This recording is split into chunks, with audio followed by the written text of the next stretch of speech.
Yes, people. So G20. Okay. This is the new action adventure film from director Patricia Riggen. It is written by Caitlin Parrish, Erica Weiss, Logan Miller, and Noah Miller. The film is produced by where are we? Andrew Lazar, Julius Tennant, Viola Davis.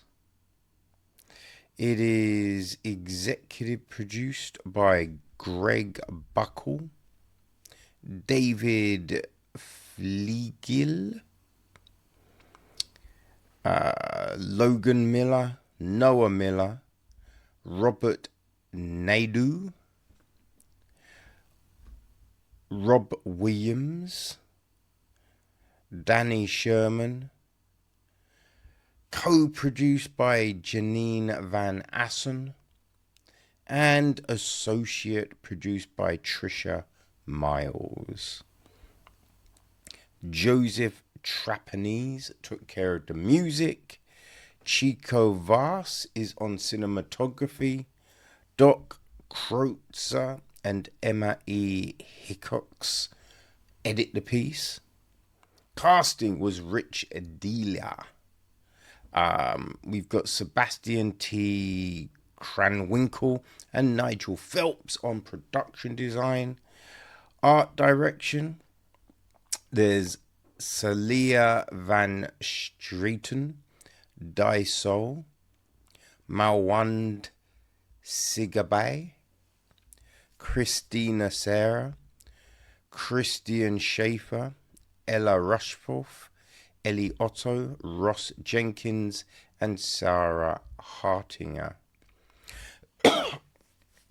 With Renee Filipova on set decoration. Costume design is Paco Delagio and Maura Ann Meyer. What else do we have?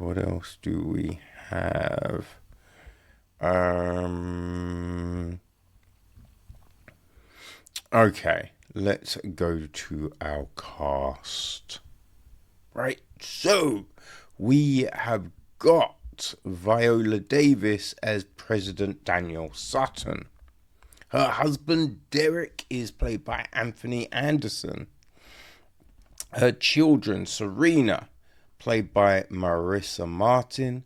Her son, Demetrius, is played by Christopher Farrar. There is her best friend, Joanna Worth, right? The Treasury Secretary, played by Elizabeth Marvel. We've got her security, who is the layout is terrible. Okay, you know what? Let me go here for a better casting. So that will make things a lot easier. So Manny Ruiz, her primary security agent, is played by Raymond Rodriguez. We've then got Edward Rutledge, played by Anthony Starr. There is the UK Prime Minister, Oliver Everett, played by Douglas Hodge. We've got the head of the International Monetary Fund, Elena Romano, played by Sabrina Impassatori. The Korean First Lady, Hannah Min-soo, played by Miwa Alana Lee. There's Darden, a secret agent who also works with the president, played by John Hodge. Warren Paxton, played by Gideon Emery. Busquet, played by Conrad Kemp. The South Korean president, President Lee Yong-hoo, played by Joseph Stephen Yang. There's Clark Gregg as Harold Mosley, the US Vice President. We've got the Australian Prime Minister, played by Colin Moses.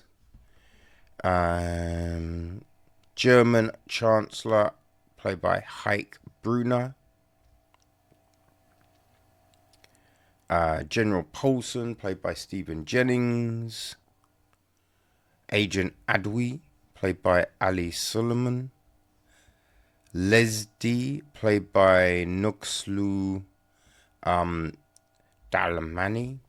And Melakwai, played by Theo Bagani Nodlavan. They are both operatives that help out. CI Director Mickelson, played by Julius Tennant. Who else? The French Prime Minister is played by Jacques Farrar.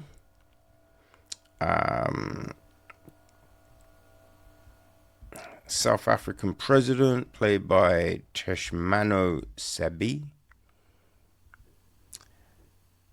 That's probably our main lot of people, really. Okay, so the gist of the film. Terrorists take over the G20 Summit with President Sutton bringing her governing and military experience to defend her family, company, and the world. Her company? I'm assuming when they say company, they mean her fellow dignitaries. Because, yeah, otherwise it makes no sense whatsoever. Right? So, this film, man, you were hearing about this film for a minute, right? There's this new action film set around the G20. And the G20 is this big meeting, happens every year, you know? So you're just like, okay, what are they going to do with that? Because, you know, whenever you get all the heads and important people in one room, it does make it a very big target, right? So you're just like, okay, story-wise, there could be something there. Then you hear the names attached to the project, and you're like, oh shit. Okay, this cast is legit. Let's check it out. Oh, what we get with G20, people, is very derivative. Like, it's just... Hey, man, it's... I mean, what's the expression? All jazz, no substance. Not sure that's exactly the saying, but you know what I mean, right? There's nothing behind the exterior. This is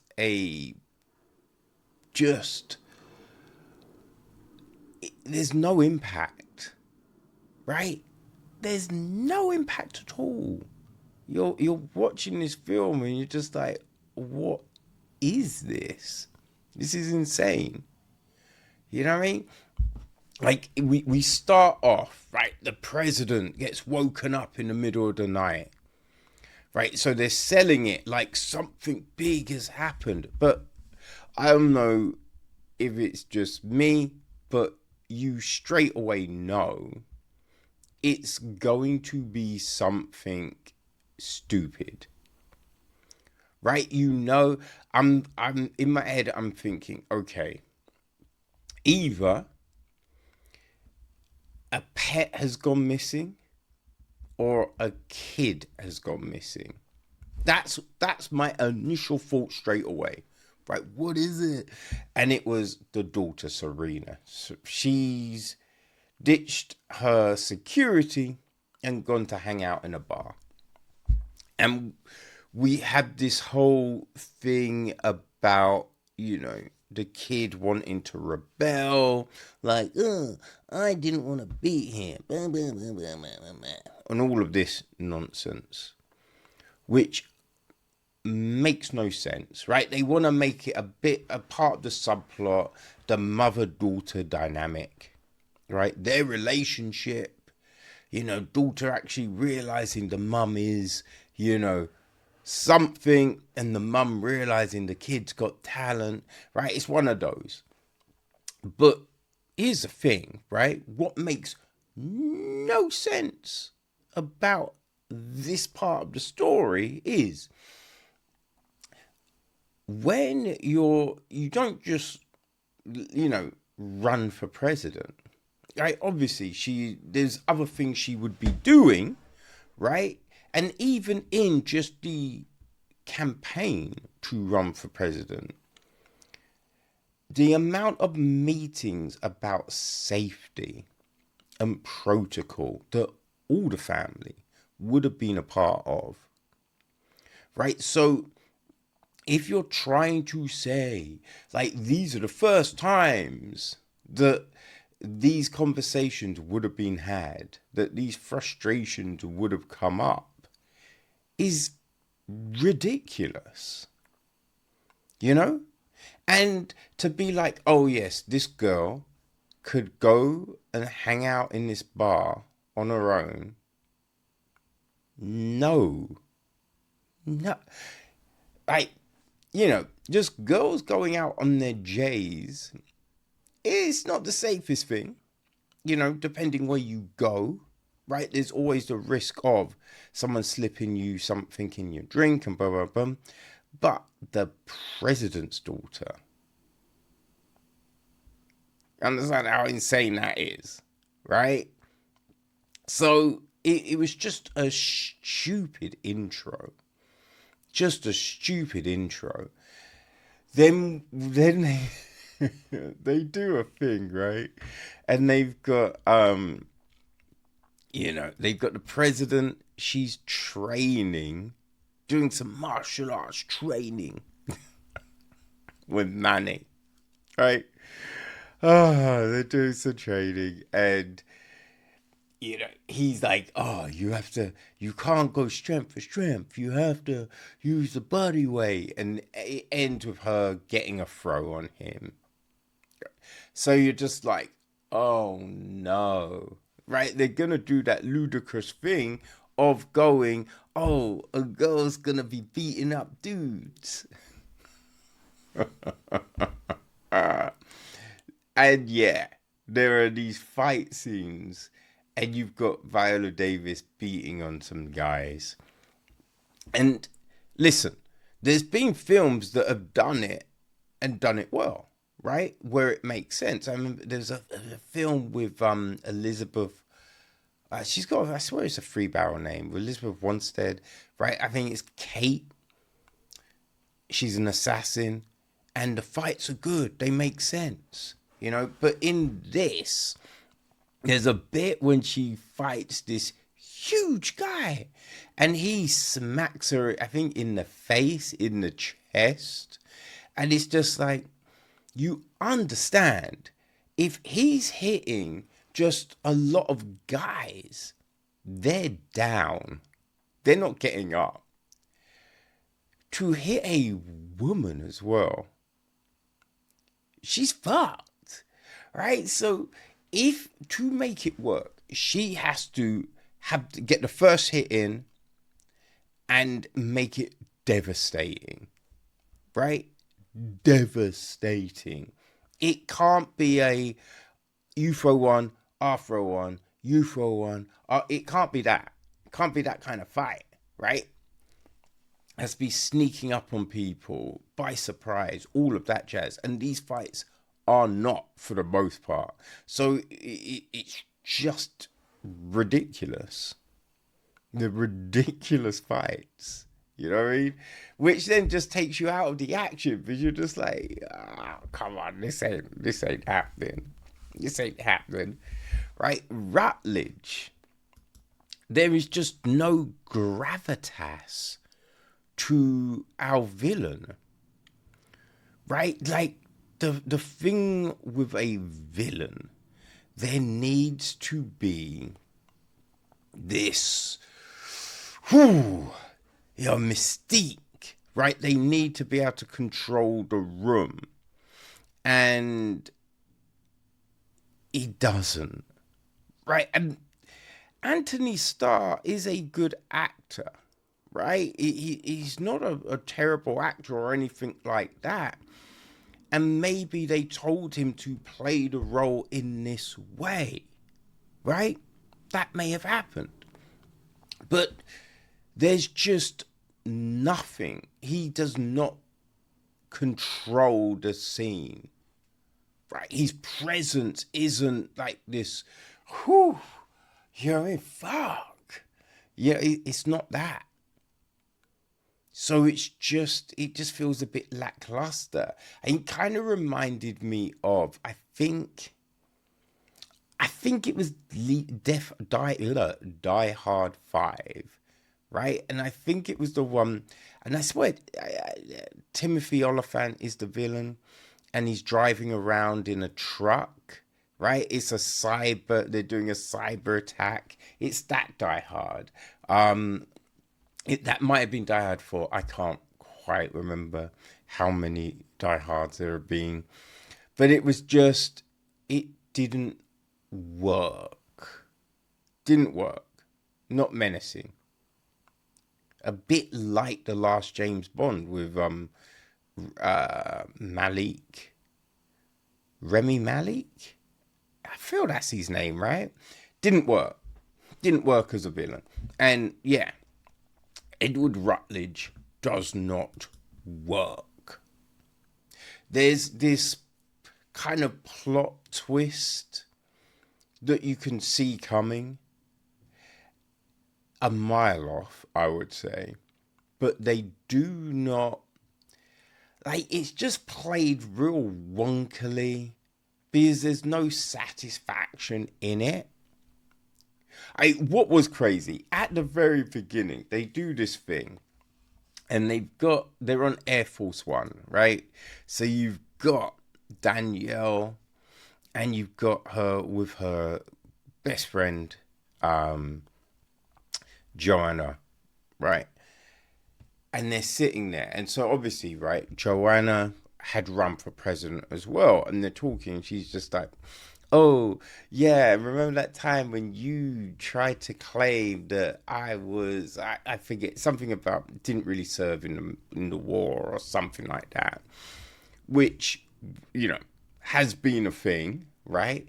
And then they're like, oh, and then we became, and she's just like, and then we became friends again. And Daniel was like, oh, you know, but we were always friends. And then they're laughing and blah, blah, blah. But there was no kind of apology, right? And I don't know what they were trying to do with that, but what it shows is the bullshit of it all, right? Because it's just like, you're saying you can make up a lie, you know what I mean? You make up a lie and put it out there with no consequence. And they're looking at it, right? And she's just like, you know, it's not a thing of, yeah, why would you say that when you know it's not true? Right? Surely, if you're running for the top job, you have to have, you know, a foundation of truth. You know what I mean? Like, surely, if you are friends, that's what you're doing. That's what you're saying, right? And it just shows how dumb and bullshit all of this is. But the fact that they're supposedly best friends and they're not even addressing the thing that they brought up is bonkers, right? It's just bonkers. It really did, in a way, feel like they wanted to throw anything current at the wall, right? So, let's do the G20. Let's talk about crypto. You know what I mean? Let's throw because it was a case of let's put all the women in these high roles and have them, you know what I mean, kicking ass and all of this. And it's, female president, female head of the monetary thing. All of these things are absolutely fine. You know what I mean? Absolutely fine. But just make it make sense. Like, it's like with the British Prime Minister. Like, Douglas Hodge is a very good actor. But the character in this, and people posture when they're on TV and all of this. But you have him, the character being like, I'm not siding with America. And then when it all goes to shit, 1 minute he's like, let's help me. And then it's just like, then it's back to posturing. And you're just like, no one's on camera right here. So no one's going to be acting the fool. You know what I mean? It was just weird. It was really weird how they decided to play a lot of these people, and like, are they down? Are they not? Right? What are they going to do? Just even the thing of the kids. Like, kids are getting killed. You know what I mean? It's just like, shut up. Like, I just would love one of these films, and when the kids would be like, and then someone just shoots the kids. You know what I mean? Because that's more realistic. And they'd just be like, yeah, that's what would happen. That's what would happen. There's this crazy moment where the kids are hiding and they're hanging from the edge of a building. And it's just like, if you don't use certain muscles, when you use them, it's like, fuck. You know what I mean? Like, you could be a top swimmer, but that doesn't mean you can throw punches. Right? I mean, like, your arms are going to get tired because it's different muscles, right? That's the thing. So rock climbing it's not easy. It's not easy. You can be fit as fuck, but if you've never done it, holding on to something will take it out of you, right? And if your grip strength isn't there, you ain't holding on. So to be like, these kids can hang the edge of this building was straight bonkers. Right? Like, you're just like, what are we saying, people? What the fuck are we saying? And like, G20, it is just one of those straight to DVD joints. It's not, there's no substance to it. Like, it should have been so much better than what it is.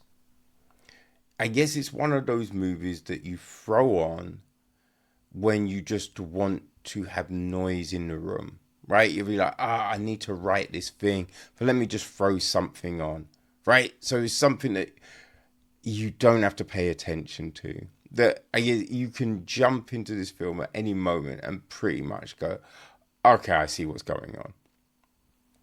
Right, we're doing this thing. That's what this is.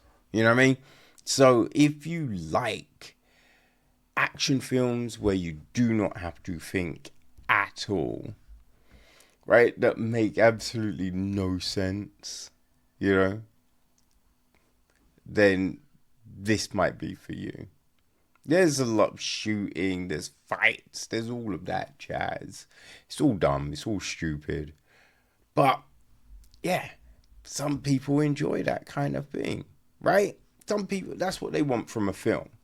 You know what I mean? They don't like realism, right? They don't want drama. They just want silly action. And that is all gravy. Because people, if that's what you want, G20 is most definitely for you.